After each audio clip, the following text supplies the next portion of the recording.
Avoir de pouvoir pour mon poste, c'est de faire partie vraiment de l'équipe et de savoir que d'une certaine façon je peux influencer le résultat et que j'en suis partie prenante.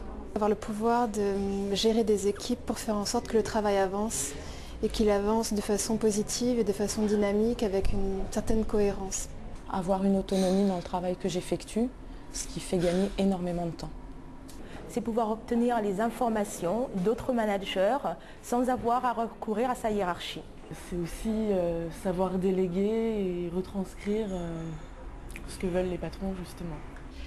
De pouvoir également anticiper au maximum pour ses collaborateurs. Mais c'est aussi avoir une certaine influence dans la prise de décision de son manager, pouvoir peser dans un sens ou dans un autre sur les décisions qui sont prises. Dans mon métier d'assistante, je pense que j'ai du pouvoir, mais uniquement dans certains domaines pour lesquels on peut facilement déléguer le pouvoir aux assistantes, mais dans d'autres, la décision reviendra toujours au directeur. On peut avoir du pouvoir quand le manager pour lequel vous travaillez vous délègue son pouvoir.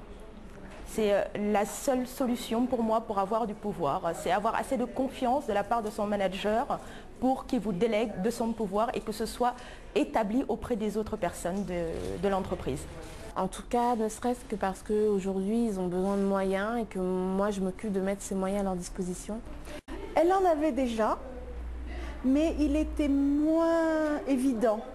C'était un pouvoir qui était un peu plus caché, on était dans le non-dit.